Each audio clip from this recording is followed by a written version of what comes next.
London, 1845. The morning fog clung to the cobblestone streets like a shroud as Stephanie Wallis sat motionless at her bedroom window. Outside, London was beginning to stir, servants hurrying to markets, shopkeepers raising their shutters, carriages rattling along the damp streets. But Stephanie noticed none of it. Her attention was fixed entirely on the Morning Chronicle, trembling in her hands, her slim fingers crumpling the edge of the newspaper where the announcement was printed in neat black letters. The Earl of Huntley, George Bath, is pleased to announce his engagement to Lady Caroline Thornhill, daughter of the Viscount Heatherton. The wedding is to take place next month at St. George's Church, Hanover Square. A single tear escaped down her cheek, falling onto the paper and blurring the ink. Just 3 weeks ago, George had held her hands in the garden of her father's country estate, whispering promises of forever. His blue eyes had seemed so sincere, his voice unwavering as he spoke of their future together. "Father will come around, my darling," he had promised. "Once he sees how deeply I love you, he will accept you as my countess." Lies, all lies. She traced the announcement with a trembling finger.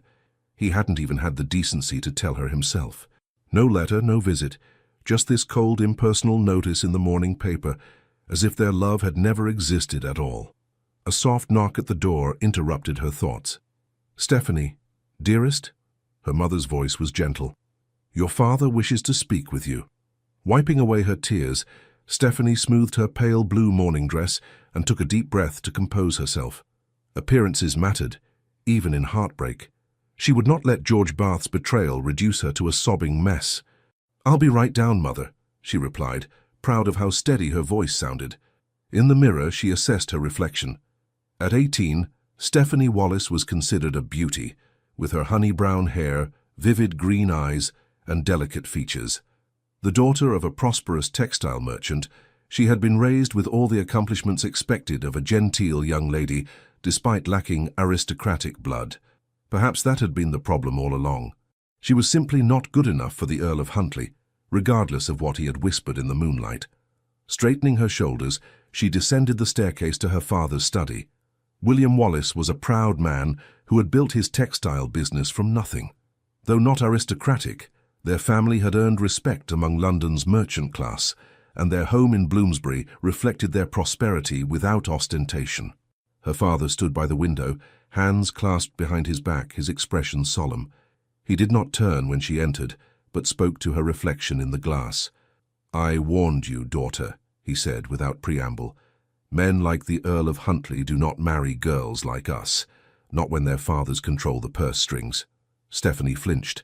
Her father was not being cruel, merely stating a truth she should have recognized from the beginning. "I was foolish," she admitted, her voice surprisingly steady. "I believed him when he said love would conquer all."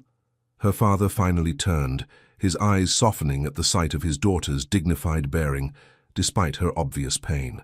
Though he had built his fortune through shrewd business sense, William Wallis had a gentle heart, especially where his only child was concerned. "It is not foolish to believe in love, my dear. Only to believe that love is enough for men whose character is wanting." He approached her, placing a weathered hand on her shoulder. "Your Aunt Eleanor has written from London. She invites you to stay with her, to have a proper season next year." Stephanie looked up, surprised. Aunt Eleanor was her mother's sister, a widow who had married well and maintained her position in society after her husband's death. Though they visited occasionally, Eleanor moved in circles far above the Wallises' usual sphere. "You would send me away?" "Not away," her father corrected. "Forward. London is full of opportunities for a young woman of intelligence and beauty. Perhaps in time you will find a man whose worth is not measured by his title alone, but by the strength of his convictions." Stephanie glanced down at the newspaper still clutched in her hand. "I shall never trust my heart to another," she whispered. Her father's eyes grew sad. "Never is a very long time, my daughter." Anne Wallis joined them then, her kind face showing traces of the beauty Stephanie had inherited. She had been listening at the door and could no longer contain her concern. "William, are you certain this is wise? Sending her to London, to that world that just broke her heart?" "It wasn't London that broke her heart," he replied quietly. "It was one man's weakness. Would you have her hide away here, letting that weakness define her future?" Anne looked at her daughter, seeing both the girl she had raised and the woman emerging through adversity. "What do you wish, Stephanie? You need not decide immediately." Stephanie looked between her parents, these good people who had given her every advantage within their power. Perhaps her father was right. Perhaps the path forward lay not in retreat, but in facing the very society that would soon be gossiping about her heartbreak. "I will go," she decided. "After Christmas. I think I should like a quiet autumn at home before facing London again." Her father nodded approvingly. "A sound decision. It will give you time to prepare and Eleanor time to arrange introductions for the spring season." 2 days later, the Bath family's elegant carriage rattled past the Wallace home, carrying George and his parents to a dinner at the neighbouring estate. Stephanie watched from her window as George's profile appeared briefly behind the glass. For a moment, their eyes met, his widening with what might have been regret, before the carriage continued on its way. That night, as her maid packed her trunks for their return to London, Stephanie took out her diary and wrote by candlelight, "Today I bury my girlish dreams and foolish heart. Tomorrow I shall begin to forge myself anew. No man shall ever again have the power to break what I have mended." Little did she know how thoroughly that vow would be tested. The months passed slowly, in a haze of quiet routine. Stephanie declined invitations to local assemblies, knowing George and his fiancée might attend. Instead, she immersed herself in books, in improving her French and Italian, in helping her father with correspondence for his business.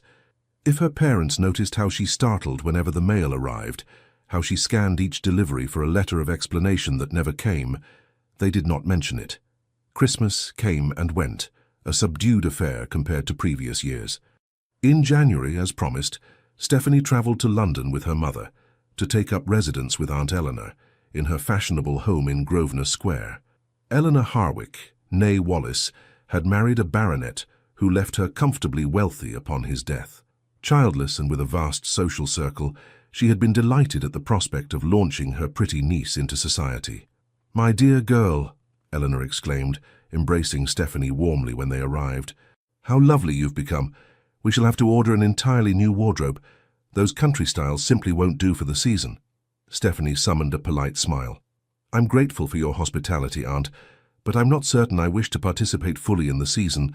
Perhaps a quieter introduction—" "Nonsense," Eleanor interrupted. "The best way to mend a broken heart is to remind the world, and yourself, of your worth. By the time I'm finished, every eligible bachelor in London will be at your feet, and George Bath will be merely an unfortunate footnote in your story."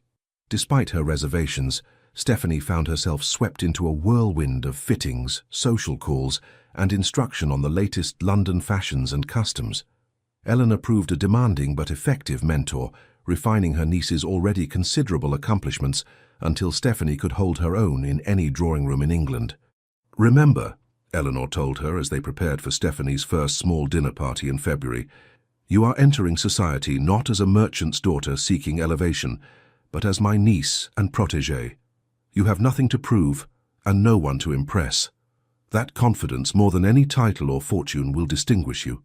As winter gave way to spring, Stephanie gradually emerged from her shell of heartbreak. She would never be the carefree, trusting girl she had been before George's betrayal, but neither would she allow his weakness to define her existence. A new Stephanie was taking shape, more guarded, perhaps, but also more discerning, more self-possessed. When the season began in earnest, Eleanor carefully orchestrated Stephanie's introduction to society, selecting smaller gatherings at first before accepting invitations to larger balls. To her surprise, Stephanie found herself enjoying these events, particularly the conversations with interesting people from all walks of life. "You see," Eleanor remarked one evening as they returned from a musical soirée, "London offers so much more than heartbreak and disappointment." Stephanie smiled, genuinely this time. "You were right, Aunt. I'm grateful you insisted I come."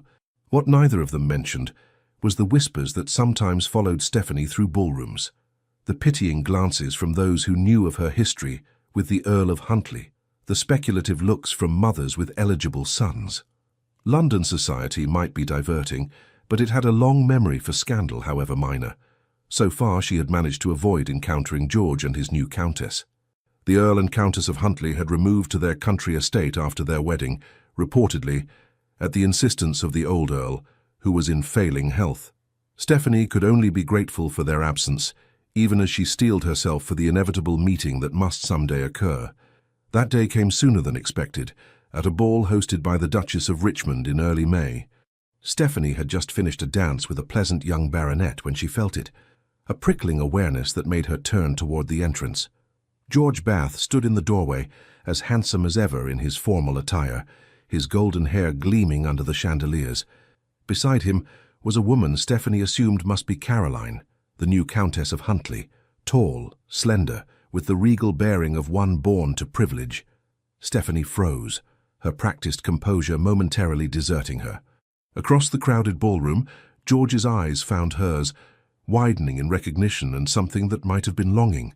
"Ah," Eleanor murmured, suddenly at her side. "I had heard they returned to town. Are you all right, my dear?" Stephanie forced herself to breathe normally. "Perfectly," she replied. "It was bound to happen eventually." "We can leave if you wish," Eleanor offered. "No." Stephanie squared her shoulders. "I will not be driven away.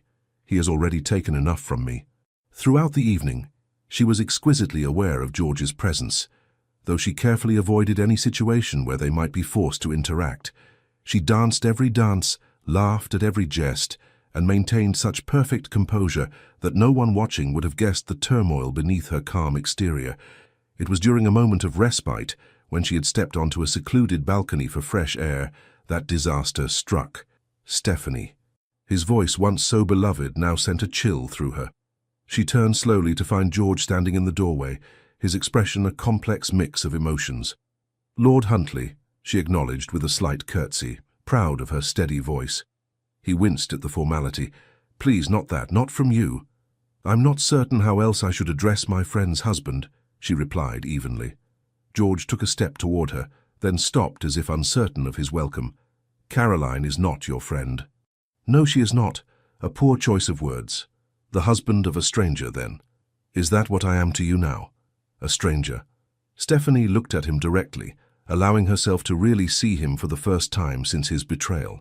He was thinner than she remembered, with new lines around his eyes. "What would you have me say, George? That I think of you as the man who promised me the world, then announced his engagement to another woman in the newspaper, the man who lacked even the common courtesy to tell me to my face that his father's money meant more to him than my love?" He flinched as if struck.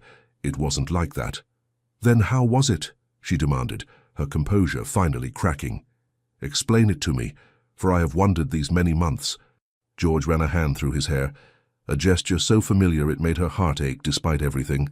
"Father gave me no choice," he said miserably. "He threatened to cut me off without a penny if I married you, to withdraw my commission in the Guards, to refuse me access to any of our properties. I would have been destitute with nothing to offer you but poverty and disgrace. And so instead you offered me betrayal," she replied quietly. "I was a coward," he admitted. "I should have come to you, explained the impossible position I was in. Instead, I took the easy path. I've regretted it every day since." Stephanie felt the last remnants of her girlish fantasies crumble away. The George she had loved was just that, a fantasy. This man before her, handsome and titled but morally weak, was reality. "How fortunate for you that your regret comes with a wealthy wife and your inheritance intact," she observed. George's face contorted with pain. "Do you think I'm happy? My marriage is a sham, a business arrangement. Caroline despises me and I—" "Please stop," Stephanie interrupted. "Your marital difficulties are not my concern. Whatever we once were to each other, we are nothing now." "Do you truly feel nothing?" he pressed, taking another step toward her. "Because I feel everything, Stephanie. I think of you constantly, dream of you." "Your Grace," a new voice interrupted from the doorway. "I believe your wife is looking for you." Stephanie turned to find a tall, imposing figure silhouetted against the light from the ballroom. The newcomer stepped forward, and she recognized him with a start. Thomas Bradbury, Duke of Silvermere, one of the most powerful men in England. George stiffened, clearly displeased by the interruption but unwilling to challenge a duke. "Silvermere," he acknowledged with a stiff bow. "I was just catching up with an old acquaintance." "So I observed," the Duke replied, his deep voice cool. "However, Lady Huntly appears quite distressed by your absence." George hesitated, looking between Stephanie and the Duke. Finally, with a last anguished glance at her, he bowed again and departed. Silence fell on the balcony. Stephanie turned to thank her unexpected rescuer, only to find his piercing grey eyes studying her with unsettling intensity. "Thank you for your intervention, Your Grace," she said with a curtsy. "I fear the conversation was becoming difficult." "So it seemed," he agreed. The Duke was perhaps 30, with dark hair and the kind of commanding presence that needed no title to assert itself. "Forgive my intrusion, Miss Wallace," she supplied. "Stephanie Wallace." "Ah," he nodded slightly. "Lady Eleanor's niece. I've heard much about you." Stephanie raised an eyebrow. "From my aunt. I wasn't aware you were acquainted." "Eleanor Harwick has been a friend of my family for many years," he explained. "She speaks very highly of your intelligence and character." Before Stephanie could respond, Eleanor herself appeared in the doorway, her expression relieved when she spotted them. "There you are, Stephanie. I've been looking everywhere." She smiled warmly at the Duke. "Thomas, how kind of you to keep my niece company." "It was my pleasure," he replied, his eyes still on Stephanie. "Though I fear I interrupted what appeared to be an uncomfortable reunion." Eleanor's face darkened. "Bath cornered you. How dare he?" "It's done now," Stephanie said quickly, unwilling to make more of the incident than necessary. "His Grace was kind enough to provide an escape." "Then I am doubly in your debt, Thomas," Eleanor said. "First for attending my little dinner next week, and now for rescuing my niece." "I require no thanks for either," the Duke replied with unexpected warmth, "though I would consider it an honor if Miss Wallace would save me a dance at your gathering, assuming she will be present." Stephanie blinked, surprised by the request from a man who, by all accounts, rarely danced at social events. "Of course, Your Grace. I would be delighted." As they returned to the ballroom, Stephanie was acutely aware of the speculative glances that followed their little group. The Duke of Silvermere dancing with a merchant's daughter. It would set tongues wagging throughout London, but as she glanced back, she caught sight of George watching them, his expression a mixture of jealousy and despair. For the first time since reading that fateful announcement, Stephanie felt something other than pain when looking at him. She felt free. London, 1847. The ballroom of Harrington House glittered with hundreds of candles, their light reflected in gilded mirrors and the jewels of London's elite. Ladies in silk gowns of every hue swirled across the polished floor, while gentlemen in immaculate evening wear watched from the edges, calculating dowries and connections with the precision of military strategists. 2 years had passed since Stephanie Wallace had first entered London society with a broken heart and guarded hopes. At 20 years old, she had blossomed under her aunt's guidance. No longer the naive country girl, she had cultivated a reputation for wit and grace that made her welcome in drawing rooms across London.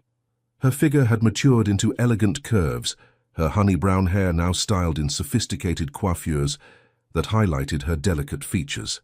"Smile, my dear," whispered Aunt Eleanor, a handsome woman in her 40s whose sharp intelligence had allowed her to navigate widowhood with remarkable success. "Lord Winfield is watching you again," Stephanie obliged with a practiced curve of her lips that never quite reached her eyes. "Lord Winfield watches every unmarried woman under 30, Aunt. His interest is hardly flattering." "Perhaps not," Eleanor conceded, adjusting her lace shawl.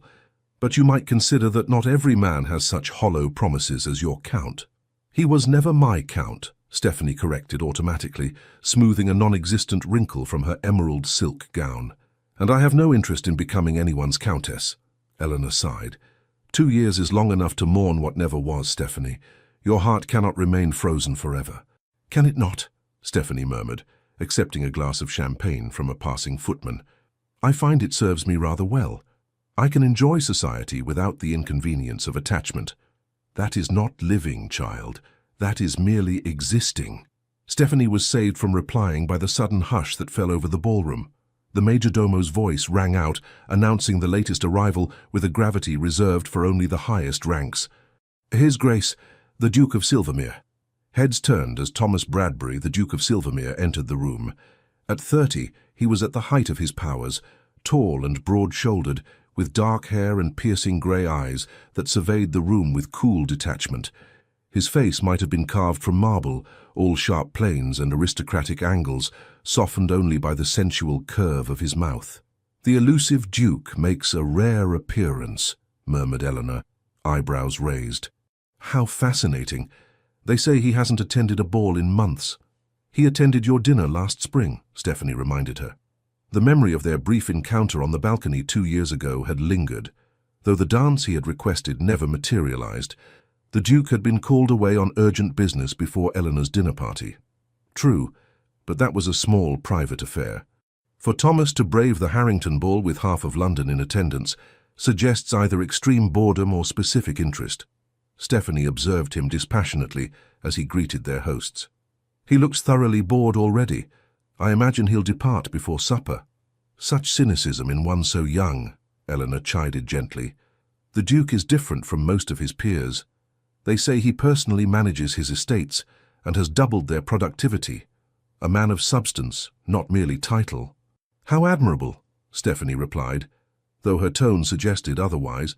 The orchestra struck up a waltz and couples began to form on the dance floor. Stephanie accepted an invitation from a pleasant young barrister, allowing him to lead her into the dance with practiced ease. She moved through the steps automatically, her mind elsewhere, until a strange sensation, like a physical touch, made her glance toward the edge of the room. The Duke of Silvermere was watching her. Not with the casual assessment men usually directed at pretty young women, but with an intensity that made her miss a step. His grey eyes, cool and penetrating, seemed to look through her polite facade straight into the guarded chambers of her heart. Stephanie quickly averted her gaze, disturbed by her reaction. When the dance ended, she excused herself and sought refuge near one of the tall windows, fanning herself vigorously. "Miss Wallis." The deep voice startled her. She turned to find the Duke of Silvermere standing before her, impossibly tall and imposing at close range. Up close, she could see that his eyes were not simply grey, but flecked with silver, like storm clouds illuminated by lightning. "Your Grace," she curtsied, her training taking over. "I don't believe we've been formally introduced." "We haven't," he confirmed, "which is why I've taken the liberty of requesting Lady Harrington to perform the service. She approaches now." Indeed, their hostess was hurrying toward them, looking delighted at the prospect of introducing the season's most eligible bachelor to one of its most admired young ladies.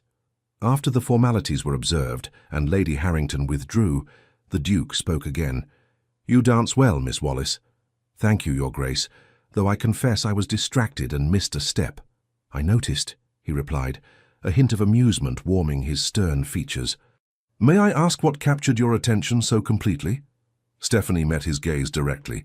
"I was wondering why the Duke of Silvermere, who reportedly finds society events tedious, would attend the Harringtons' ball only to spend his time observing a merchant's daughter." For a moment surprise flickered across his face, quickly replaced by something like approval. "Honesty," he said.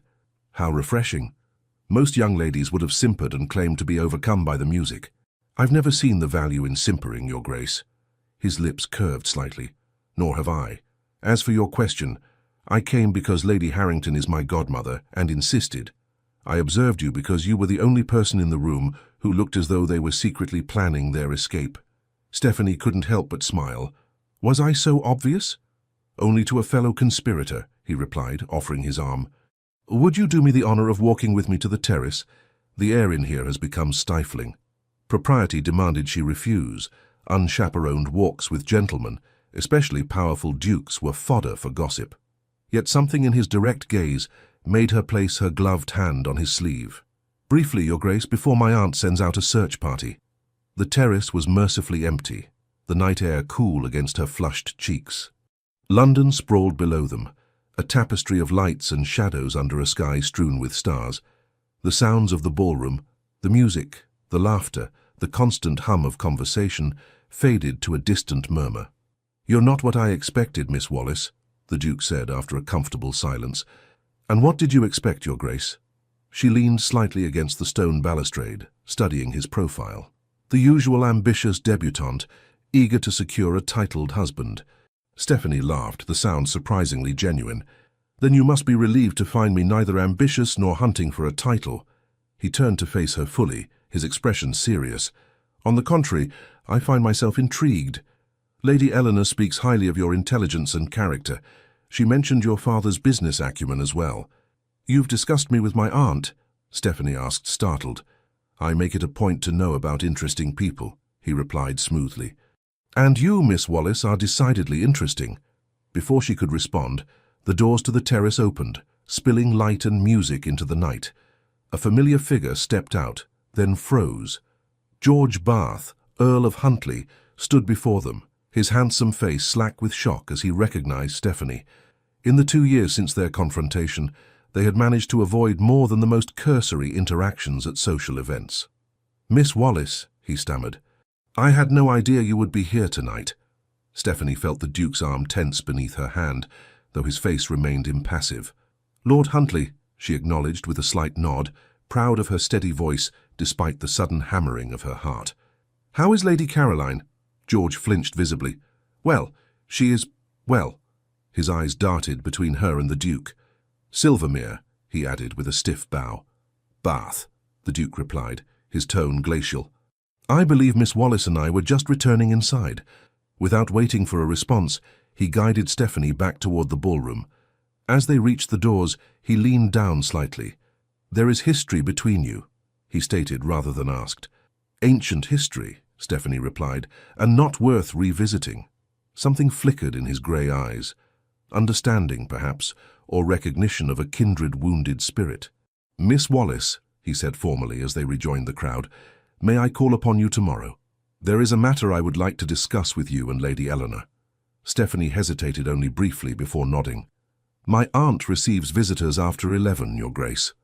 As he bowed over her hand, his lips barely brushing her glove, Stephanie felt a strange warmth spread through her chest.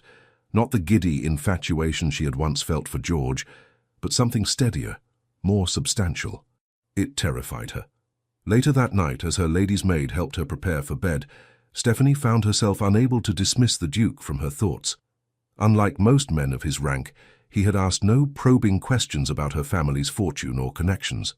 Instead, he had conversed with her as an equal, displaying genuine interest in her opinions on everything from Italian poetry to the agricultural improvements being implemented on his estates.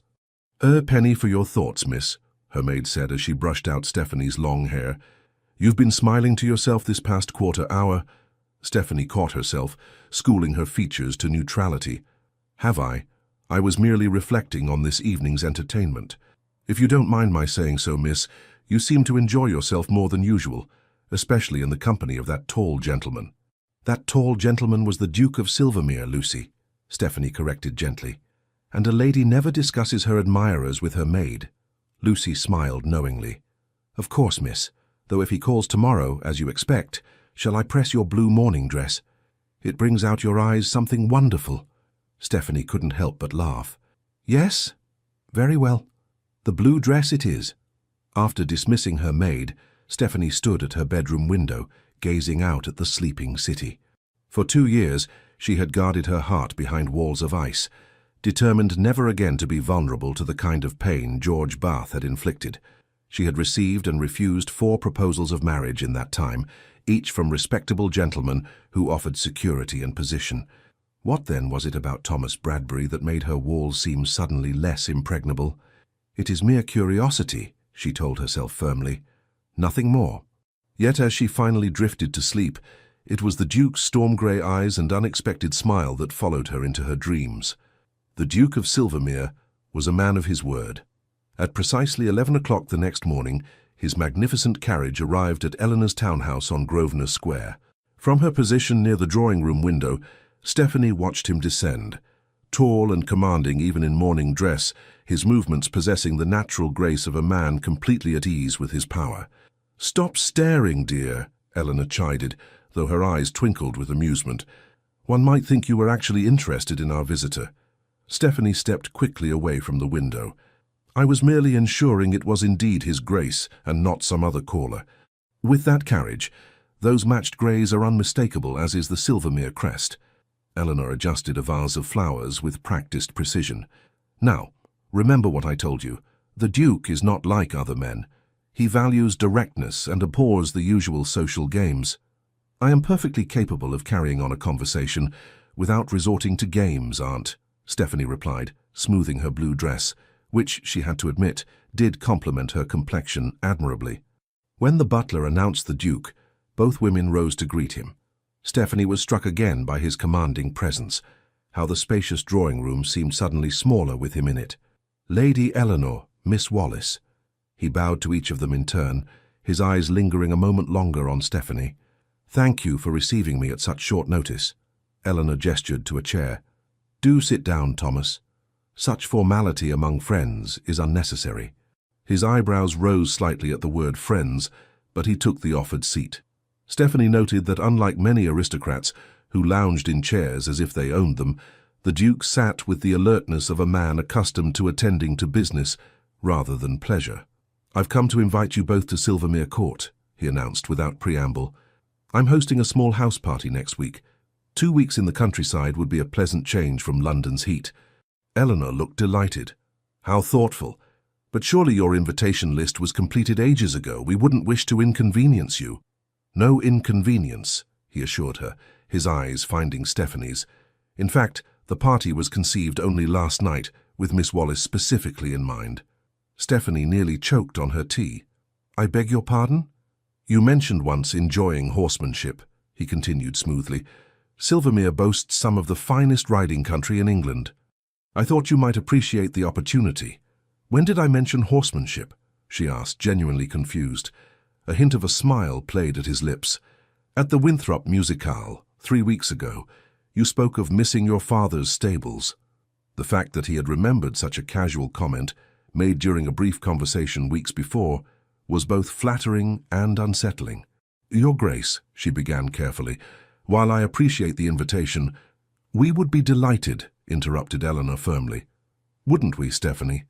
Caught between her aunt's expectant look and the Duke's steady gaze, Stephanie acquiesced. Of course. Thank you for thinking of us, Your Grace. Thomas, he corrected. If we're to be house guests, I insist you use my given name. That would hardly be proper, she protested. I'm a duke, he replied with a hint of arrogance that should have been off-putting but somehow wasn't. I decide what's proper. After finalizing the details with Eleanor, he rose to leave, but paused before Stephanie. Would you care to accompany me to the British Museum this afternoon? He asked. They've acquired some fascinating artifacts from Egypt I thought might interest you. Stephanie blinked, surprised again by his attention to detail. She had mentioned her interest in antiquities only in passing to a mutual acquaintance at a dinner party months ago. That's very thoughtful, but I couldn't possibly— We would be delighted, Eleanor interrupted again, ignoring Stephanie's pointed look. Shall we say 2 o'clock? After he departed, Stephanie rounded on her aunt. What are you doing? You're practically throwing me at the man. Eleanor's eyes softened. My dear girl, do you not see? He's absolutely smitten with you. Nonsense, Stephanie scoffed, though a treacherous warmth spread through her at the suggestion. Men like Thomas Bradbury don't become smitten. They calculate advantageous matches. And what advantage would the Duke of Silvermere gain by marrying the daughter of a textile merchant? Eleanor challenged gently. He has wealth and power beyond measure. He needs no connections your father could provide. Stephanie had no answer for that. The weeks that followed were a whirlwind of attention from the Duke. True to his word, he escorted her to the British Museum, where he had arranged a private viewing of artifacts not yet available to the public. Rather than the expected formal tour, he had engaged the museum's foremost Egyptologist to explain the historical context of each piece, allowing Stephanie to examine them up close in a way normally reserved for scholars. The morning after, a small package arrived containing an exquisite miniature scarab carved from lapis lazuli with a simple note, a token of rebirth, T. Every day brought new surprises, rare books on subjects she had mentioned enjoying, invitations to exclusive exhibitions and small dinner parties where the conversation was genuinely stimulating rather than the usual vapid gossip. Each gift showed thought rather than mere extravagance. Each outing revealed another layer of his complex character. He courts you as if he were a poet rather than a duke, Eleanor observed one evening as they prepared for yet another dinner, at which the Duke of Silvermere would be present. Most men of his rank would simply speak to your father and have done with it. We are merely friends, Stephanie insisted, though the words rang hollow even to her own ears. He enjoys my conversation, nothing more. Eleanor gave her a knowing look. My dear, the man has attended more social events in the past month than in the previous year, solely to be in your company. That is not the behavior of a man seeking friendship. At Silvermere Court, a magnificent estate in Kent, Stephanie discovered a different side of the Duke. Here, among his tenants and servants, he was respected rather than feared. He knew every worker by name, inquired after their families, and took genuine interest in their well-being. The house party itself was small and carefully selected, just 12 guests, including Eleanor and Stephanie. The Duchess Dowager, Thomas's mother, acted as hostess, a formidable woman whose initial coolness towards Stephanie gradually thawed as she observed the young woman's intelligence and lack of artifice. "For you handle my son well," the older woman remarked one afternoon as they took tea in the morning room. "Few people dare to challenge him as you do." Stephanie set down her cup, surprised by the comment. "I wasn't aware that I challenged him, Your Grace." "No? Just yesterday you quite thoroughly dismantled his argument about the Corn Laws. I haven't seen him so animated in a debate for years." "I hope I didn't overstep," Stephanie said, suddenly concerned. The Duchess Dowager laughed, a surprisingly warm sound from such an austere woman. "My dear, Thomas has been surrounded by sycophants since he was in short pants. A little honest disagreement is precisely what he needs." She studied Stephanie with shrewd eyes. "You're not what I expected, Miss Wallis." "So your son has said as well," Stephanie replied, "though neither of you has explained what exactly you did expect." "The usual sort of young woman who catches a duke's eye, beautiful but vapid, concerned only with fashion and status."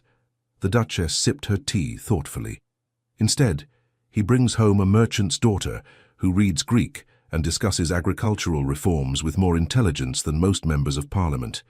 Stephanie wasn't sure if this was a compliment or criticism. "My father believes education is valuable regardless of one's station or gender." "A progressive view," the Duchess noted, "and one I happen to share, though it's unfashionable to admit it." She set down her cup decisively. "You should know that I have never interfered in Thomas's personal decisions, even when I disagreed with them.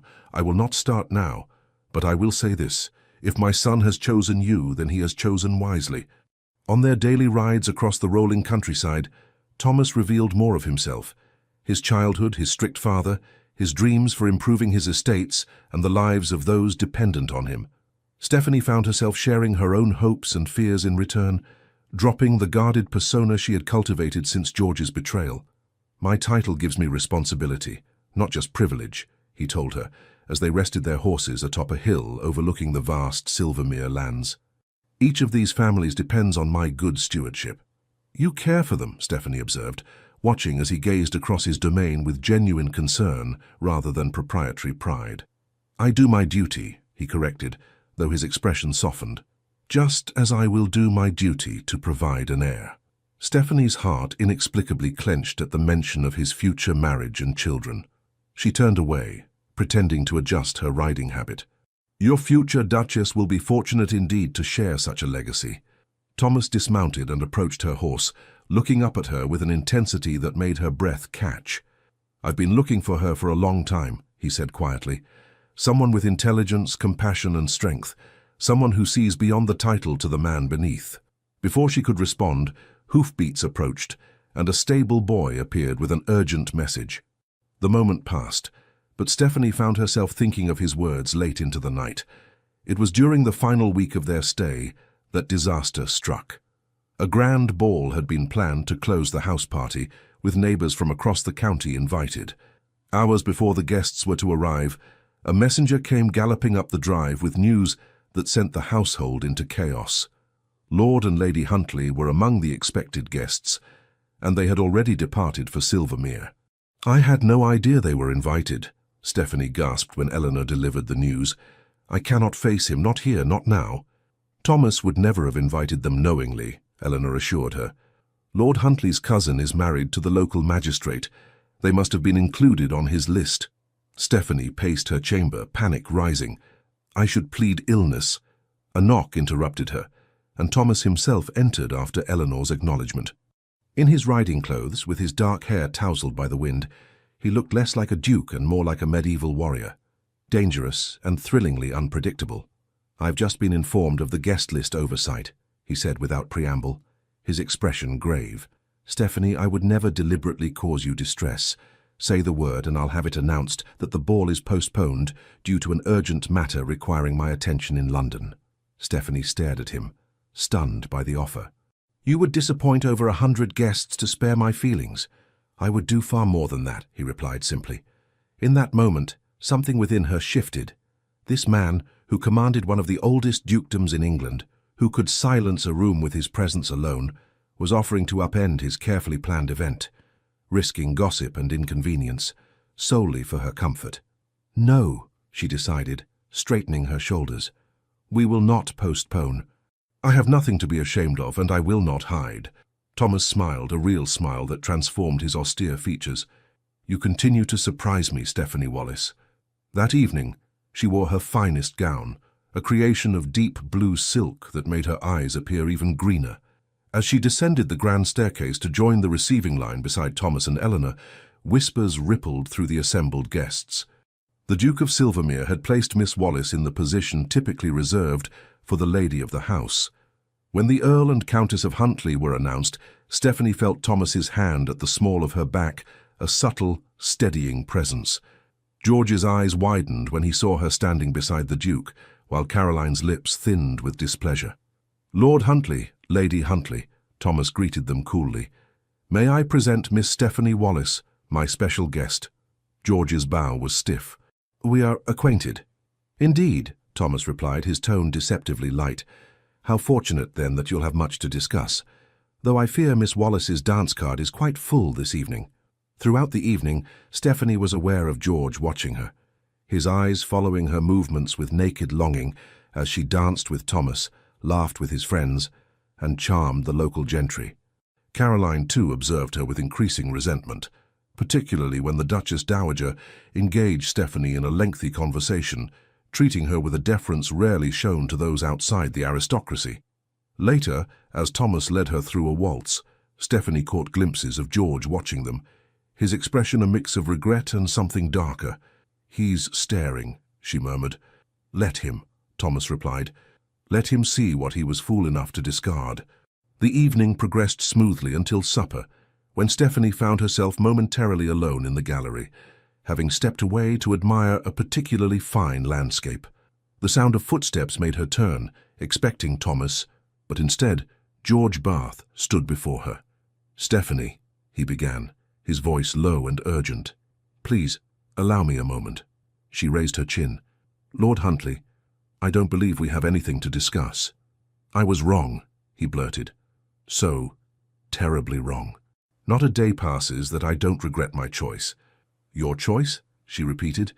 "You mean choosing wealth over love, or merely announcing your engagement in the newspaper without the courtesy of telling me first?"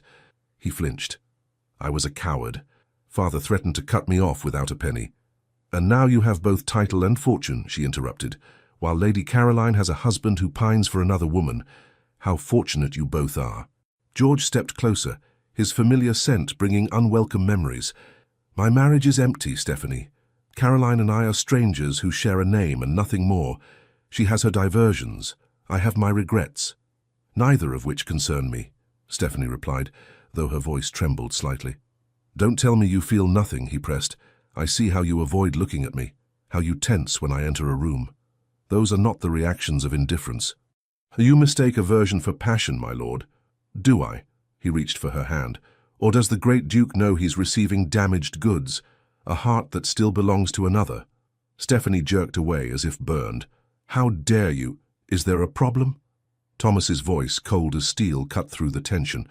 He stood in the doorway, his powerful frame blocking the exit, his expression murderous. George paled, but stood his ground. "A private conversation, Silvermere, nothing more." "There is nothing private between you and Miss Wallace," Thomas replied, advancing into the room with the controlled menace of a predator. "Nor will there ever be again." "You presume much," George retorted, though he retreated a step. "Stephanie and I share a history you know nothing about. A history you discarded for 30 pieces of silver," Thomas countered. "Now, you will either return to the ballroom and your neglected wife, or you will leave my home entirely. The choice is yours." For a moment, it seemed George might refuse, but self-preservation won out. With a stiff bow to Stephanie, he departed. Thomas waited until his footsteps faded before turning to her, his expression softening instantly. "Are you all right?" "Yes," she said. surprised to find it true. Seeing George again, hearing his self-serving regrets, had affected her far less than she had feared. "I'm sorry you had to intervene."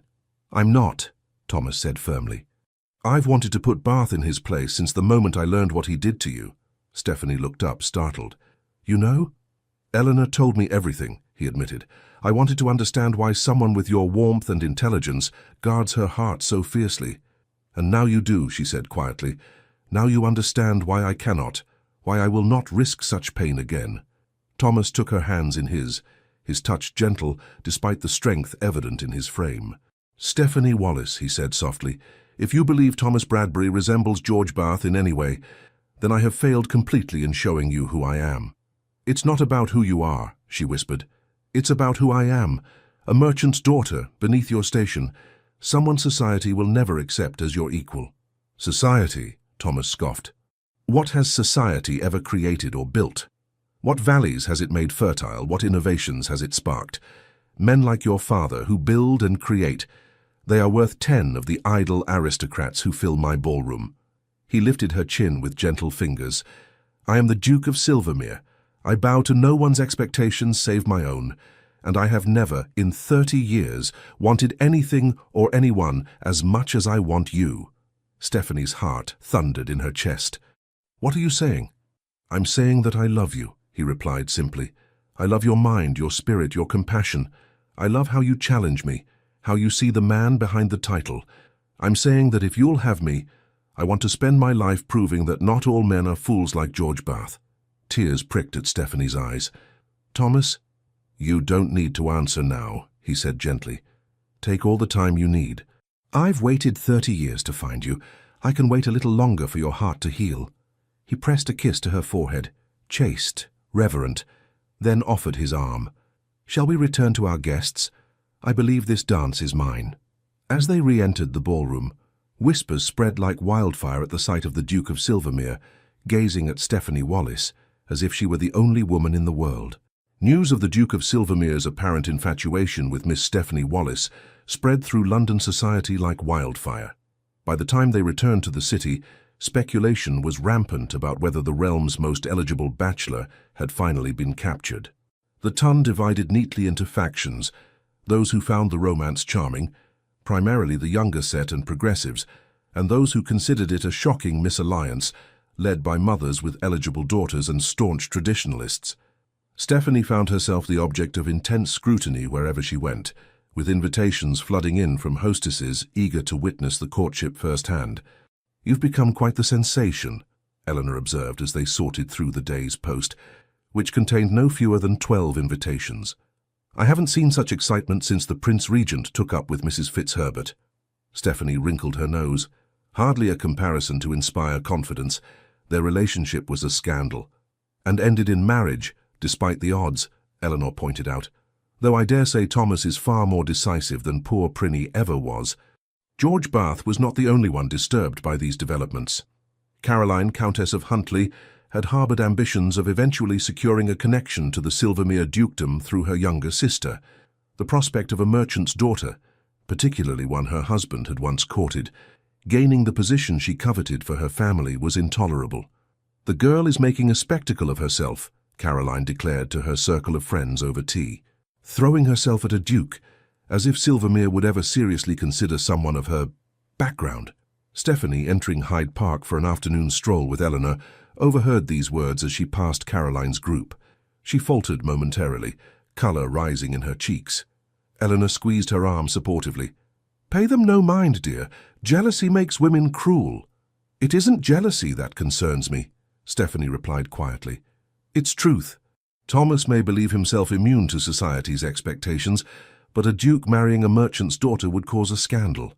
"Thomas Bradbury has never feared scandal," Eleanor pointed out, "and your father is hardly a common shopkeeper. His business employs hundreds. His advice is sought by ministers. Besides," she added with a twinkle in her eye, "love has a way of overcoming such obstacles." Stephanie was prevented from responding by the arrival of the very man they discussed. Thomas approached on horseback, magnificent atop his black stallion, drawing admiring glances from everyone in the vicinity. He dismounted gracefully and handed the reins to his groom, before bowing to the ladies. "Lady Eleanor, Miss Wallace," he greeted them, eyes lingering on Stephanie. "What a pleasant surprise." Eleanor smiled knowingly. "Is it? I rather thought you knew our walking schedule by heart, Your Grace." Thomas didn't deny it. "Beautiful weather for a stroll, is it not? Would you mind terribly if I accompanied you?" "Actually, I've just remembered an urgent appointment," Eleanor said, fooling no one. "Perhaps you could escort Stephanie back to Grosvenor Square when she's finished her walk, Thomas?" Before Stephanie could protest this transparent maneuver, Eleanor was hurrying away, leaving them alone, though under the watchful eyes of the ton. "Your aunt is not subtle," Thomas observed, offering his arm. Stephanie took it, acutely aware of Caroline Bath's narrowed gaze from across the path. "No, she is not, and she has placed us both in an awkward position."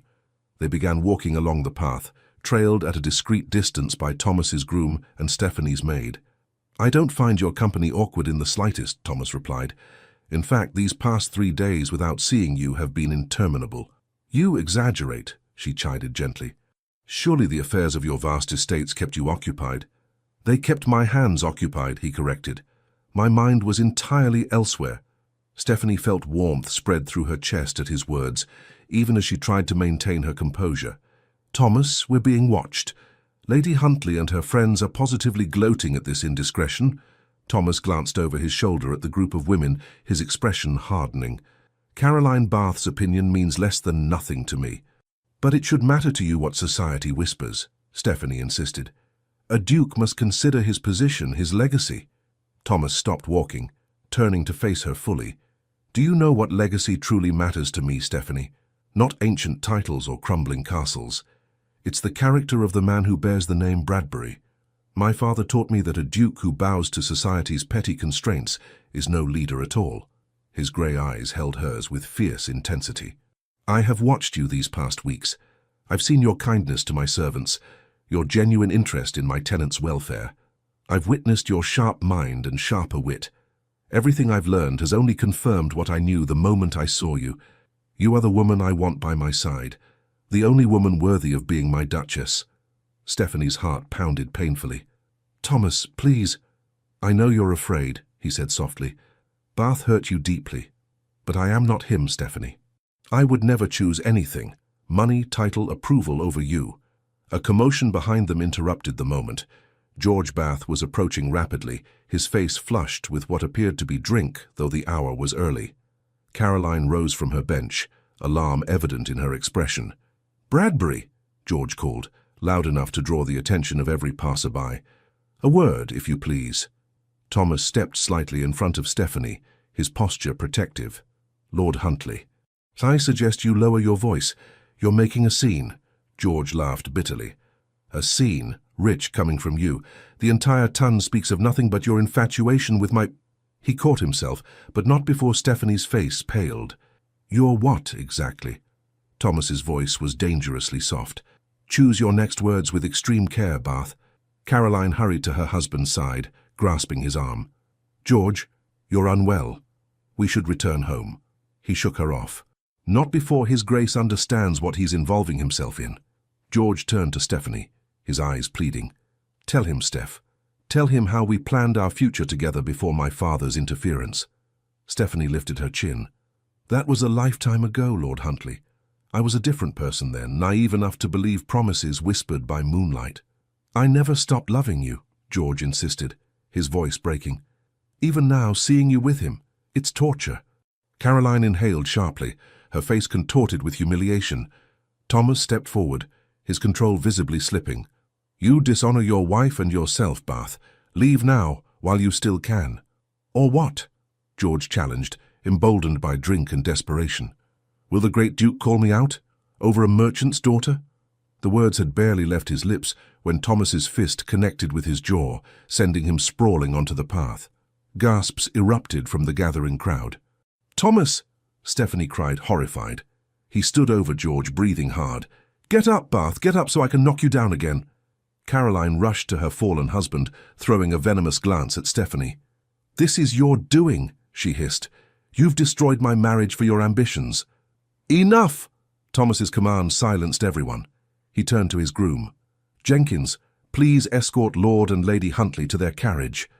He offered his arm to Stephanie. "Miss Wallace, allow me to take you home." The ride to Grosvenor Square passed in tense silence. When they arrived, Thomas helped Stephanie down from his carriage, his touch gentle, despite the anger still evident in his bearing. "I apologize for my loss of control," he said stiffly. "It was unworthy of me." "You struck an Earl in Hyde Park," Stephanie replied, her voice trembling. "Over me. Do you have any idea what people will say?" "I don't give a damn what they say," Thomas replied, his composure finally breaking. "Let them talk. Let them whisper behind their fans and speculate in their drawing rooms. None of it matters." "It matters to me," Stephanie cried. "Can't you see? This is exactly what I feared. Becoming the center of scandal, dragging your name into disrepute." Thomas took her hands in his.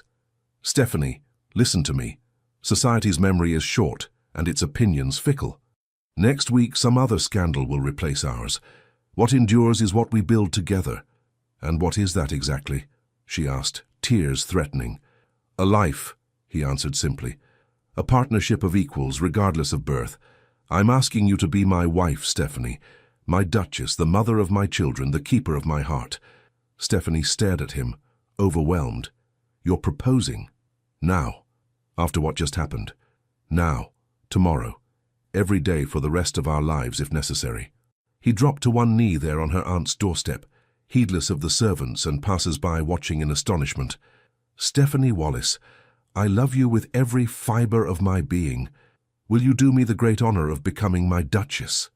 Before she could answer, the door flew open to reveal Eleanor, wide-eyed with excitement. "For goodness sake," she exclaimed, "bring His Grace inside before you accept, Stephanie. The entire street is watching." Thomas rose, a smile finally breaking through his serious demeanor. "Well, may I come in to hear your answer?" Looking at his dear, familiar face, so full of love and certainty, Stephanie felt the last of her defenses crumble. "Yes," she said, her voice growing stronger. "Yes to coming inside, and yes to becoming your wife." The joy that transformed Thomas's face was worth every whisper, every scandal that might follow. The news of their engagement spread even faster than the rumors of their courtship had. Within hours, it seemed all of London knew that the Duke of Silvermere intended to wed Miss Stephanie Wallace, daughter of the textile merchant. Reactions were predictably mixed. "You'll need a special license," Eleanor said practically, once the initial excitement had subsided. "And we must inform your parents immediately, Stephanie." "I've already written to them," Thomas said, surprising both women. "The letter should reach them by tomorrow morning. I've invited them to Silvermere Court for the wedding." Stephanie raised her eyebrows. "That's rather presumptuous, don't you think? I might have refused you." Thomas's eyes warmed with affection. "I hoped rather than presumed. But you're right, I should have waited. Would you prefer to be married in London? Or at your parents' home?" The ease with which he deferred to her preferences, despite having already made arrangements, touched Stephanie deeply.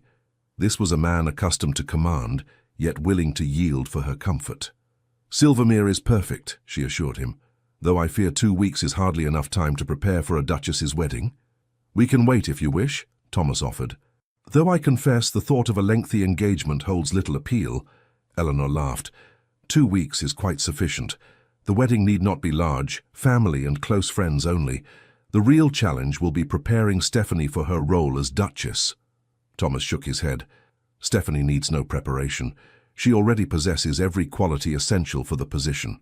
"Sweet of you to say," Eleanor replied, "but there are practical matters to consider. The responsibilities of managing multiple estates, the social obligations, the protocols of rank, all of which can be learned," Thomas interrupted gently. "What cannot be taught is character, and Stephanie has that in abundance."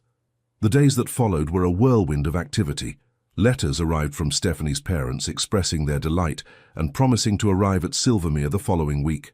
The Duchess Dowager sent a gracious note welcoming Stephanie to the family. Thomas appeared each day with a new token of his affection. Not flashy jewels, as might be expected, but thoughtful gifts that revealed how well he knew her heart. Not everyone was pleased by their impending union. Caroline Bath made her displeasure known through thinly veiled barbs at social gatherings. Several of Thomas's relatives expressed concern about the match, though none dared oppose him directly. And George, in his cups at his club, was overheard making bitter remarks about merchants' daughters with ducal aspirations. "Ignore them," Thomas advised when Stephanie mentioned these reactions. They matter not at all. They were dining at Eleanor's house, chaperoned but afforded some privacy by her discreet withdrawal to the far end of the room. "They're your family and peers," Stephanie pointed out. "Of course they matter." Thomas reached across the table to take her hand. "The only opinion that matters to me is yours. Do you love me, Stephanie?" "You know I do," she replied softly. "Then the rest is noise." His thumb traced circles on her palm, sending shivers up her arm. "Though I do wonder sometimes if you love me for myself or for my title." Stephanie snatched her hand away, stung. "That's not amusing." "Forgive me," he said, contrite. "A poor attempt at humor. I know your heart is sincere, just as mine is devoted entirely to you." As the wedding approached, Stephanie found herself increasingly anxious, not about marrying Thomas, but about the responsibilities that awaited her as Duchess of Silvermere. One afternoon, while reviewing guest lists with Eleanor, she finally voiced her fears. "What if I'm not equal to it?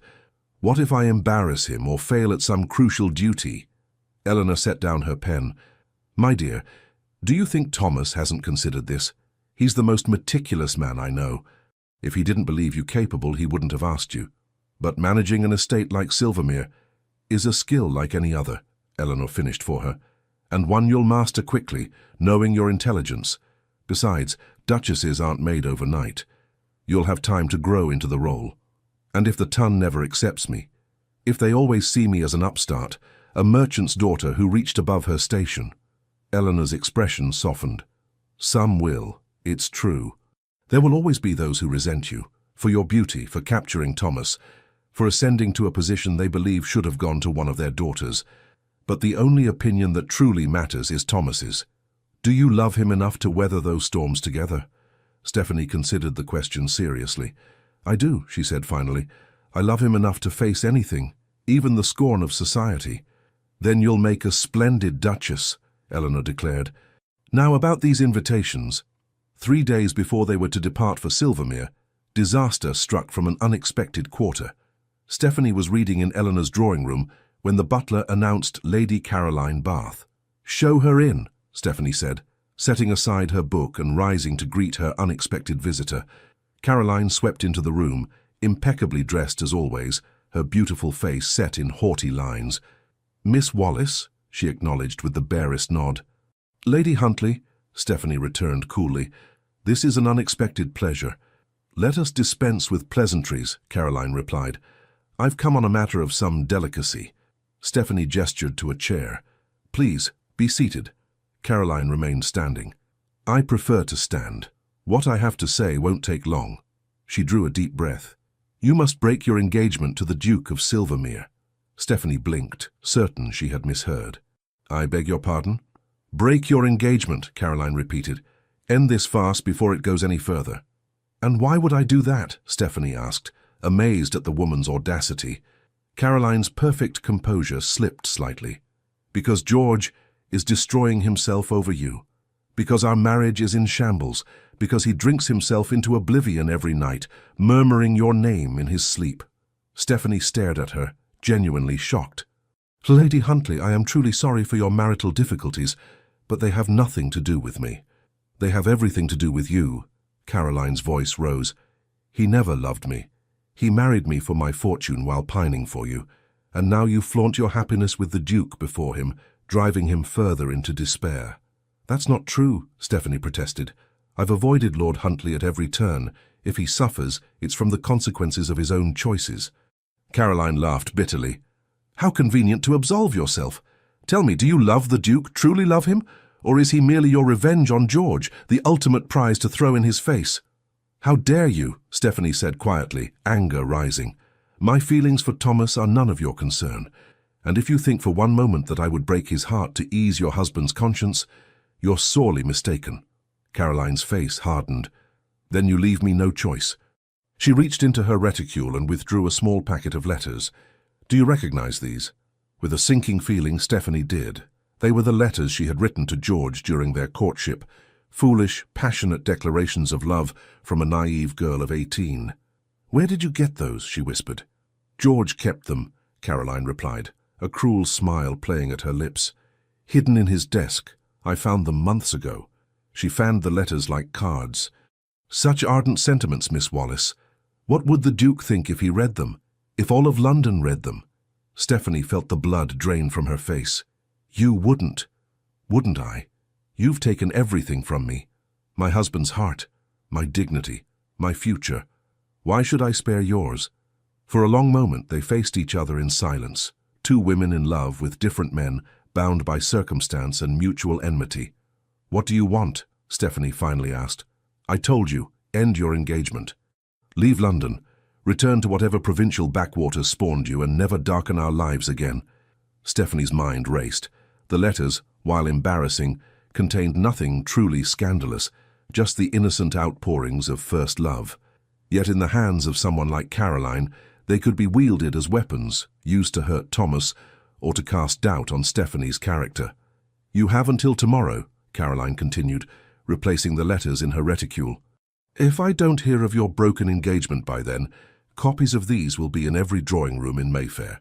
With that, she swept from the room, leaving Stephanie trembling with shock and rage. Eleanor found her there an hour later, still staring into space. My dear, what's happened? You're white as a sheet. Haltingly, Stephanie related Caroline's visit and her threat. That spiteful harpy, Eleanor exclaimed. How dare she? You must tell Thomas immediately. I can't, Stephanie said miserably. He'd challenge George to a duel. There would be bloodshed, scandal. Exactly what I've feared all along. So you'll give in to blackmail? Eleanor demanded. Surrender your happiness because of a vindictive woman's threats? Of course not, Stephanie replied, her voice stronger. But I need to handle this carefully. Those letters need to be recovered. And how do you propose to do that? Break into Bath House and steal them? Stephanie's expression turned thoughtful. Not quite so dramatic, but I do have an idea. Later that evening, as Thomas sat with her in Eleanor's drawing room, properly chaperoned by a dozing aunt, Stephanie broached the subject indirectly. Have you ever done something you regretted? She asked. Something that came back to haunt you years later? Thomas considered the question seriously. Many things. I think all thinking people have regrets. But have your regrets ever threatened your present happiness? He studied her face, sensing the weight behind her question. Stephanie, what's troubling you? She took a deep breath. Caroline Bath visited me today. Thomas's expression darkened. What did she want? To deliver a threat, Stephanie admitted. She has letters I wrote to George years ago. Girlish, romantic nonsense. She's threatening to make them public if I don't break our engagement. She watched his face carefully, expecting anger, perhaps even doubt. Instead, his expression softened with understanding. My poor love, he said gently. What a dreadful position to be put in. Relief flooded through her. You're not angry. At you? For writing love letters before you ever met me? Of course not. His eyes hardened. At Caroline Bath, most definitely. The woman needs to be taught a lesson in civility. Please, Stephanie begged, don't confront her. It will only make things worse. I have no intention of confronting her, Thomas replied with dangerous calm, but neither will I allow her to threaten my future wife with impunity. He rose, pacing the room with controlled energy. These letters, they contain nothing truly compromising, I assume. Nothing worse than romantic declarations and poetry, Stephanie confirmed. But they're private. The thought of them being read by strangers. They won't be, Thomas assured her. I'll see to it personally. Thomas, whatever you're planning, trust me, he interrupted gently. By this time tomorrow, the letters will be in your possession, and Lady Huntley will be thoroughly chastened. Now tell me more about these wedding preparations. I believe you were considering blue roses for your bouquet. The abrupt change of subject startled her, but Stephanie recognized Thomas's tone. The matter was settled in his mind. Further discussion would be fruitless. The next morning, a package arrived for Stephanie. Inside were her letters to George, along with a note in Thomas's bold hand. My dearest Stephanie, these now belong to you, as does my heart. Burn them or keep them as you wish. Lady Huntley will trouble you no more. All my love, T. Stephanie stared at the package in amazement. How did he manage this? Eleanor, reading over her shoulder, chuckled. I suspect our Thomas can be quite persuasive when necessary. The real question is, what did he say to Caroline Bath to make her surrender her only leverage? They didn't have long to wonder. That afternoon, word spread through London society that Lord and Lady Huntley had departed abruptly for their estate in Cornwall, with no explanation given for their sudden removal from town. When Thomas called that evening, Stephanie immediately demanded answers. What did you do? Half of London is speculating about the Bath's mysterious departure. Thomas looked entirely too pleased with himself. I merely had a conversation with Bath at his club. About what exactly? About certain investments his father-in-law made on my recommendation. About the mortgage on their London house, which is held by a bank in which I have a controlling interest. About how unfortunate it would be if Lady Huntley's vindictive behavior were to have financial consequences. Stephanie's eyes widened. You threatened their livelihood? I outlined potential outcomes, Thomas corrected. Bath is not a complete fool. He understood that his wife's actions could cost them dearly. I imagine he persuaded her to return your letters and remove to the country until the scandal blows over. Thomas, Stephanie said slowly, that's rather ruthless. He took her hands in his. When it comes to protecting you, I make no apologies for ruthlessness. Caroline Bath attempted to destroy your happiness out of spite and jealousy. She deserved far worse than a temporary exile to Cornwall. Stephanie should have been appalled at this display of ducal power. Instead, she felt strangely protected. Not because Thomas had wealth and influence, but because he had wielded them so decisively in her defense. Thank you, she said softly, though I hope you won't make a habit of threatening financial ruin to anyone who crosses me. Thomas smiled, his stern features softening.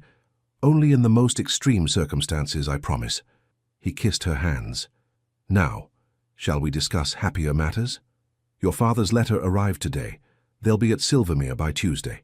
With the threat from Caroline neutralized and the Baths safely distant, the final preparations for the wedding proceeded smoothly. Stephanie's parents arrived at Silvermere Court with appropriate wonder at the magnificence of the estate, but even greater pride in their daughter's composure. You look like you belong here, her father observed, as they walked through the grand picture gallery. Not intimidated in the least. I've had time to adjust, Stephanie replied, and Thomas has been remarkably patient in introducing me to my future home. William Wallace studied his daughter's face. You love him, he said simply. Not his title or his wealth, but the man himself. I do, Stephanie confirmed, more than I thought possible after what happened before. Good. Her father nodded approvingly. That's all I need to know. The Duchess Dowager, initially reserved with the Wallaces, gradually warmed to their unpretentious intelligence and obvious devotion to their daughter. By the eve of the wedding, she was engaged in animated conversation with Anne Wallace about the best methods for preserving fruit, all difference in rank apparently forgotten. You see, Thomas murmured to Stephanie as they observed their families mingling comfortably.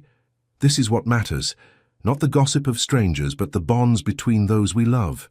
Stephanie leaned against him slightly, savoring these last moments before she became his wife. I was so afraid they wouldn't belong here. They belong because you belong, he replied simply, and you belong because I can't imagine Silvermere without you. 3 weeks later, as autumn painted the countryside in golds and crimsons, the Duke of Silvermere married Miss Stephanie Wallace in a private ceremony at Silvermere Court. Only family and closest friends were invited, though William Wallace insisted on paying for a lavish wedding breakfast, despite Thomas's protestations that it was unnecessary. My daughter is marrying a duke, the proud merchant declared. Allow me this one indulgence. The couple exchanged vows beneath the ancient oak that had witnessed 20 generations of Bradburys, Thomas's voice steady and sure as he promised to cherish Stephanie for all his days. She, in turn, pledged her heart to him without reservation. The ice that had encased it for so long finally and completely thawed. Among the small gathering, George and Caroline Bath were conspicuously absent. Rumors had circulated that they had departed for their country estate, their marriage in tatters following the Hyde Park incident. As Thomas kissed his bride to seal their vows, cheers erupted from the assembled guests. Eleanor dabbed at her eyes, while William Wallace stood tall, his initial reservations about aristocracy thoroughly revised by the character of his new son-in-law. Later, as they danced their first waltz as husband and wife, Thomas held Stephanie close. "Happy, Your Grace," he murmured in her ear, using her new title for the first time. "Deliriously," she confirmed, savoring the words. though I believe I've married a scandalously unconventional duke. And I've married a scandalously perfect duchess, he countered. One who will help me make Silvermere better than it's ever been. A commotion at the entrance to the ballroom drew their attention. To Stephanie's shock, George Bath stood in the doorway, alone and ashen-faced. The music faltered as guests turned to stare. Thomas tensed, his arm tightening protectively around Stephanie's waist. George approached slowly, stopping at a respectful distance before bowing deeply. "Your Graces," he addressed them formally. "Forgive my intrusion. I could not stay away without offering my sincere congratulations and my apologies." He looked directly at Stephanie, his expression haunted yet somehow peaceful. "I came to say that you were right to refuse my belated regrets. I made my choice years ago and I must live with it. Seeing you now, so radiant, so loved, I understand that everything unfolded as it should." Turning to Thomas, he continued, "You are a better man than I, Silvermere. I ask only that you cherish her as she deserves." "On that, Bath, you need have no concern," Thomas replied, his tone civil though guarded. George nodded once. "I wish you both every happiness, truly." With another bow, he turned and departed as suddenly as he had arrived. Stephanie watched him go, feeling not pain or regret, but an unexpected sense of closure. "Well," Thomas said quietly, "that was unexpected." "Yes," she agreed, "but necessary, I think, for all of us." As the music resumed and they continued their dance, Stephanie reflected on the journey that had brought her to this moment. The heartbreak that had once seemed unbearable had led her here, to a love deeper and truer than she had ever imagined possible. Thomas's grey eyes held hers, full of promises yet to be fulfilled. "What are you thinking, my Duchess?"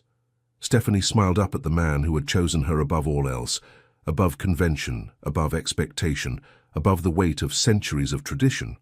"I'm thinking," she replied, "that sometimes hearts must break before they can be truly whole again." Thomas drew her closer, pressing his forehead to hers. "And yours? Is it whole now?"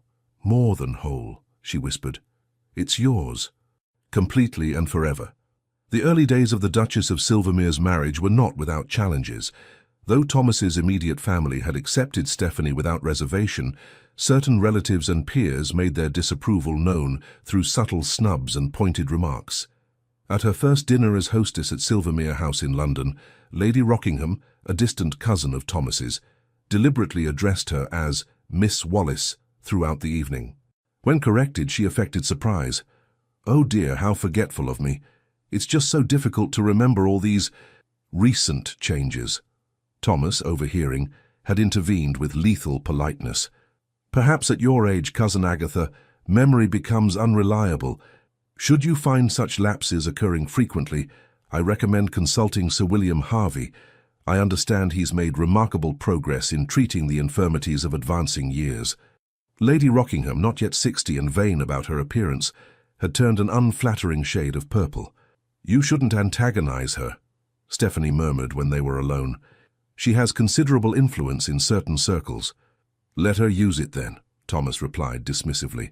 "Those who cannot accept my Duchess are not welcome in my home, regardless of their bloodlines." True to his word, Thomas backed Stephanie unequivocally in every social encounter.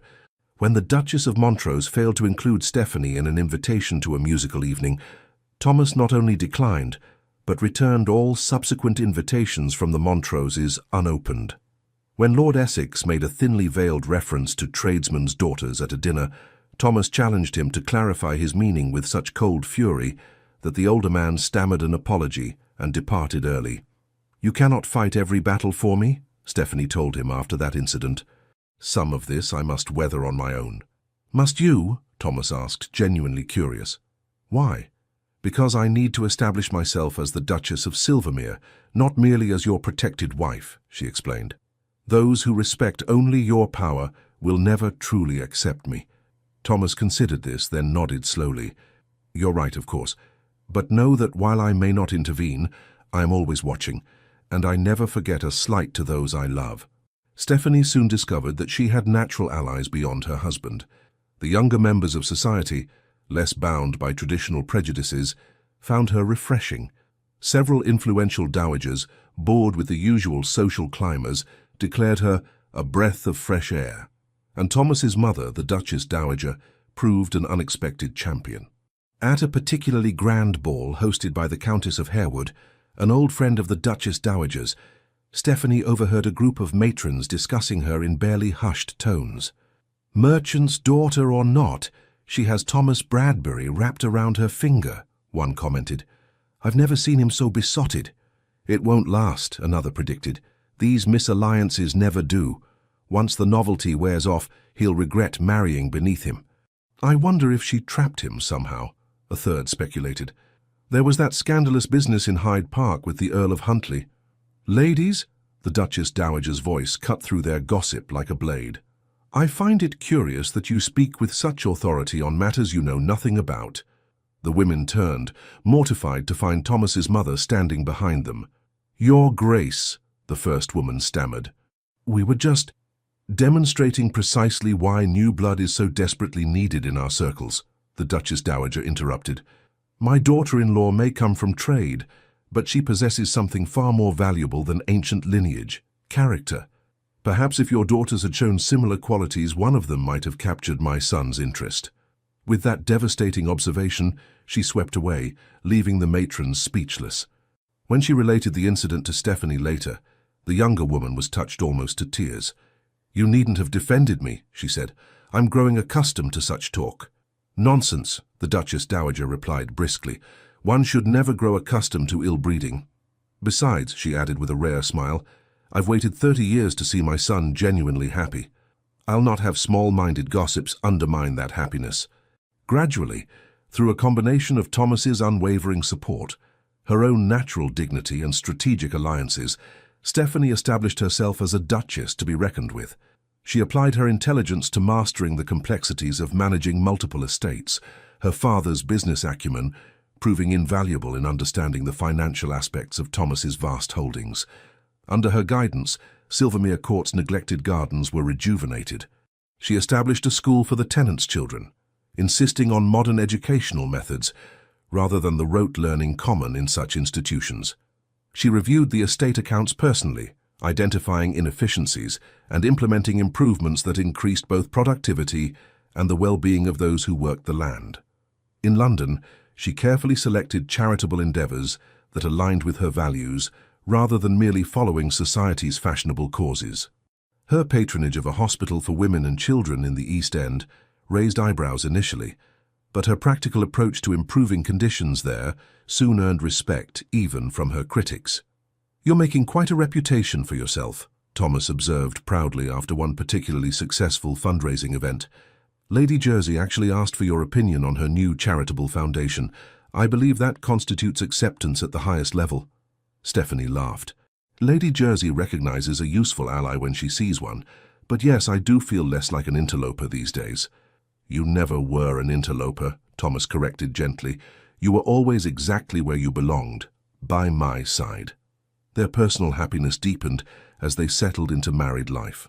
Unlike many aristocratic couples who maintained separate lives after securing an heir, Thomas and Stephanie genuinely enjoyed each other's company. They shared intellectual interests, a commitment to improving their estates, and a passion for each other that showed no signs of dimming with familiarity. "We scandalized the servants," Stephanie teased one morning, as Thomas pulled her back to bed, despite the late hour. "A duke and duchess who actually love each other, how unconventional." "Let them be scandalized," Thomas murmured against her neck. "I've never aspired to conventionality." Not everyone celebrated their happiness, however. In Cornwall, George Bath brooded over reports of the Duchess of Silvermere's growing acceptance in society. Though he had made his peace with Stephanie's marriage, watching from afar as she thrived in her new life was a constant reminder of what his weakness had cost him. His relationship with Caroline remained strained, their brief reconciliation after the confrontation with Thomas having proved short-lived. They maintained appearances in public, but lived essentially separate lives, united only by mutual resentment and social obligation. When they finally returned to London after a year's absence, George was determined to avoid any further scenes. He had written to Thomas formally, acknowledging past errors and requesting a clean slate between their families. Thomas had responded with cool civility, neither encouraging nor forbidding renewed social contact. Their first encounter in society, at a large reception hosted by the Duke of Wellington, passed without incident. George and Caroline greeted Thomas and Stephanie with correct politeness, exchanged the minimum required pleasantries, and moved on. "That wasn't so terrible," Stephanie remarked afterward. "No," Thomas agreed. "Bath seems to have learned discretion, if nothing else." But Caroline, watching her husband's gaze follow Stephanie across crowded ballrooms, nursing her humiliation at being exiled to Cornwall, was not so easily reconciled. The wound to her pride festered, fueled by George's obvious continuing preoccupation with his former love. "You make yourself ridiculous," she hissed one night as they returned from a ball where Stephanie had been particularly radiant. "Mooning after her like a lovesick boy when she clearly doesn't spare you a thought." George, tired and slightly drunk, rounded on her. "And whose fault is that? If you hadn't threatened her with those letters—" "Don't you dare blame me for your failures," Caroline snapped. "You lost her long before I entered the picture. You chose money over love, George. At least have the courage to own your decision." The argument escalated, voices rising until servants could hear them through closed doors. In a final fury, Caroline declared, "I curse the day I married you."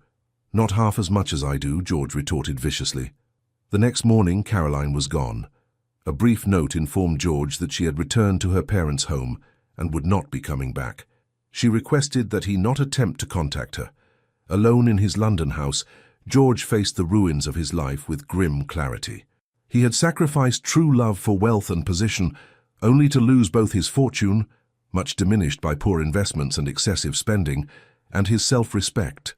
Now his wife had abandoned him, his reputation was tarnished, and the woman he had truly loved was happier than he had ever seen her, with another man. In that dark moment, something broke within him. Not his heart, that had shattered years before, but rather the shell of pride and self-deception that had sustained him through the consequences of his choices. For 3 days, he remained secluded, refusing all callers and barely eating. On the 4th day, he sat down at his desk and wrote 2 letters. The first to Caroline acknowledged his failings as a husband and released her from any obligation to return to a marriage that had brought her only unhappiness. The second, to his solicitor, contained instructions for settling his affairs in preparation for an extended absence. That evening, he appeared unannounced at Silvermere House. The butler, recognizing the Earl of Huntly despite his dishevelled appearance, hesitated before announcing him. "His Grace and Her Grace are not receiving visitors tonight, my lord. Perhaps if you were to return tomorrow—" "Please," George said simply. "It's important." Something in his tone, desperation tinged with resignation, convinced the servant to admit him to a small waiting room while he informed the Duke of this unexpected caller. Thomas appeared moments later, his expression wary. "Bath," he acknowledged. "This is unexpected." George rose unsteadily. "Forgive the intrusion, Silvermere. I wouldn't have come if it weren't a matter of some urgency." Thomas studied him with narrowed eyes. "You look unwell." "I am unwell," George admitted with a bitter laugh. "In spirit, if not in body. May I speak with you, and with Her Grace, if she's willing?" Thomas hesitated, clearly reluctant to subject Stephanie to whatever scene might be brewing. "What is this regarding?" "Closure," George replied simply. "And perhaps redemption, though I've little right to hope for it." After a long moment, Thomas nodded. "Wait here." He returned with Stephanie, who had changed from her evening dress into a simpler gown of deep green. Her face, when she saw George, showed concern rather than the resentment he expected. "Lord Huntly," she greeted him. "Are you unwell? Shall I send for a physician?" Her kindness, after everything, was almost his undoing. George struggled to maintain his composure. "No, thank you. I'm not ill, merely at a crossroads." He drew a deep breath. "I've come to say goodbye. I'm leaving England." Thomas's eyebrows rose. "Leaving? For where?" "America. My cousin has business interests in Boston that require management. I've agreed to represent him there." George turned to Stephanie. "Before I go, I needed to speak with you both, to make things right as much as possible." Stephanie glanced at Thomas, who nodded slightly. "Please sit down," she offered. "Would you care for refreshment?" George shook his head. "No, I won't stay long." Nevertheless, he sank gratefully into a chair, suddenly aware of how exhausted he truly was. "Caroline has left me," he said bluntly. "Not that you'd be interested in my marital difficulties, but it seems relevant to what I have to say." "I'm sorry to hear that," Stephanie said, and meant it. George smiled faintly. Are you? You of all people have reason to wish us ill. I've never wished you ill, George, she replied gently. Only happiness, even when you hurt me. He closed his eyes briefly, pained by her generosity. That's the difference between us, I suppose. Your capacity for forgiveness. It's why you deserved better than me. He looked directly at Thomas. And why you found it. Thomas said nothing, but his expression softened fractionally. I came to apologize, George continued. Properly, not the half-drunken ravings at your wedding. To both of you, for different reasons. He turned to Stephanie. To you, for my cowardice. For choosing money over love. For not telling you to your face for every hurt I inflicted through weakness of character. You offered me your heart, and I crushed it for the sake of my inheritance. There is no forgiveness adequate for such a betrayal, but I ask for it nonetheless. Then to Thomas. And to you for my behavior since your engagement, for creating scenes, for speaking disrespectfully of your wife, for being less than a gentleman in every way. You were right to defend her as you did. I would have done the same had I possessed your courage. The room fell silent. George waited, expecting recrimination, or at best cold acceptance of his apology. He was unprepared for Stephanie's next words. I forgive you, George, she said softly. I forgave you long ago, though I didn't realize it until this moment. Thomas looked at his wife with tender pride before turning back to George. As does the Duke of Silvermere forgive the Earl of Huntly, he said formally. The past is behind us. May you find peace in your new endeavors. George stared at them both, overwhelmed by a generosity of spirit he had not anticipated and knew he did not deserve. Thank you, he managed finally. Your forgiveness means more than you can know. He rose to leave, then hesitated. May I ask one thing more? A presumption, I know, but... Ask, Thomas said simply. In America, I intend to start anew, to build something useful with my life rather than wasting it as I have done. When I return, if I return, might I hope to find not friendship perhaps, but at least the possibility of civil acquaintance between us. Thomas glanced at Stephanie, who nodded almost imperceptibly. You will always be welcome at Silvermere, Thomas said gravely. Not for the man you were, but for the man you are striving to become. George bowed deeply. I am in your debt. Both of you. He turned to go, then paused at the door. Be happy together, he said softly, as I believe you already are. After he had gone, Stephanie leaned against Thomas's shoulder. Do you think he'll find peace? Thomas wrapped an arm around her waist. Perhaps. He seems genuinely remorseful. And America is a land of second chances, they say. I'm glad we could offer forgiveness, she mused. It feels like the closing of a chapter. Indeed. Thomas kissed the top of her head. Though I confess I'm far more interested in the chapters we've yet to write together. Stephanie smiled up at him. As am I, Your Grace. As am I. In the years that followed, the Duke and Duchess of Silvermere became one of the most admired couples in England. Their partnership, initially viewed as scandalous, gradually came to be seen as a model of modern marriage, based on mutual respect, shared purpose, and genuine affection rather than mere dynastic considerations. Thomas's estates flourished under their joint management. The schools Stephanie established for tenants' children became a template copied by progressive landowners across the country. Their London home was known for salons that brought together not just aristocrats but also artists, scientists, and innovators of every background. When their first child was born, a son they named William after Stephanie's father, the celebration at Silvermere Court included not only the highest nobility, but also workers from Thomas's estates and employees of William Wallace's textile business. It was, as one observer noted, a gathering that would have been unimaginable a generation ago, peers and commoners united in celebration of a child who represents the best of both worlds. As for George Bath, he remained in America for 5 years. When he finally returned to England, it was as a changed man, leaner, more weathered, but with a clarity of purpose that had been lacking in his youth.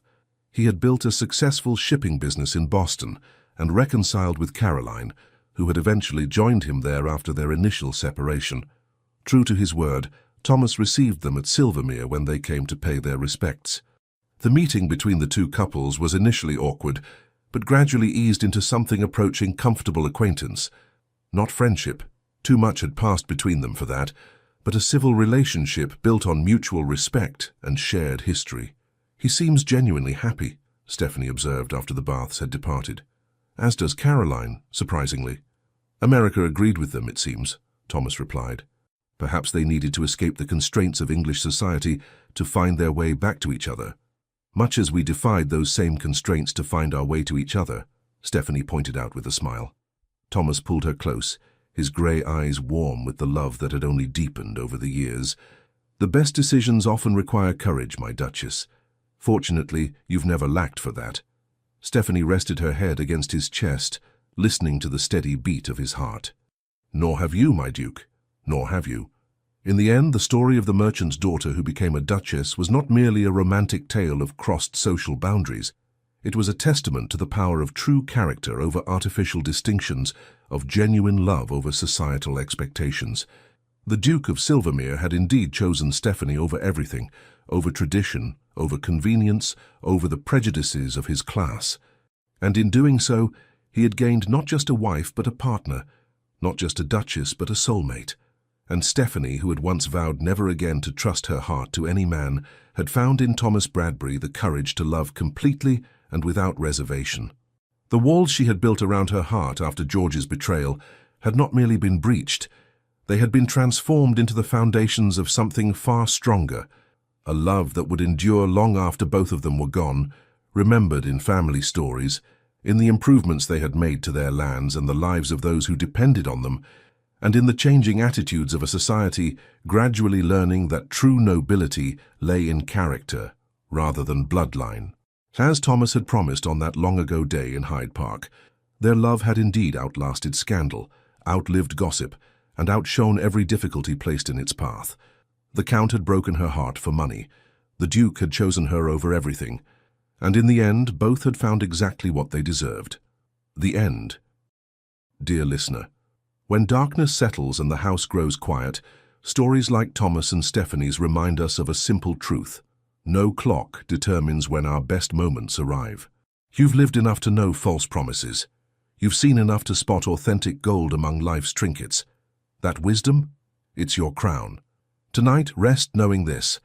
Sometimes what seems like the end is merely clearing space for what you actually deserve. Stephanie's heart didn't just heal. It found something better than what it originally sought. Your setbacks aren't final chapters. They're plot twists. Your age isn't a limitation. It's accumulated power. Your heart isn't fragile. It's battle-tested. Tomorrow, carry one thought. In a world racing forward, you possess something rare. Perspective. Use it boldly. Someone needs your earned wisdom. Someone needs your unfiltered truth. Someone needs the courage you demonstrate simply by continuing your story. Sleep well. Dream deeply. Rise knowing you're not just surviving time, you're collecting its treasures. With genuine admiration, the Legends of the Fall team. Thank you so much for staying with us until the end. If this story brought you comfort, emotion, or a quiet smile, we invite you, from the bottom of our hearts, to support our channel by liking, commenting, sharing, and subscribing. Your support means the world to us and keeps us inspired to create more stories filled with love, redemption, and powerful turning points. And don't go just yet. At the end of this video, another heartfelt story from our channel will appear. Click and be surprised by yet another emotional journey. Thank you for being here.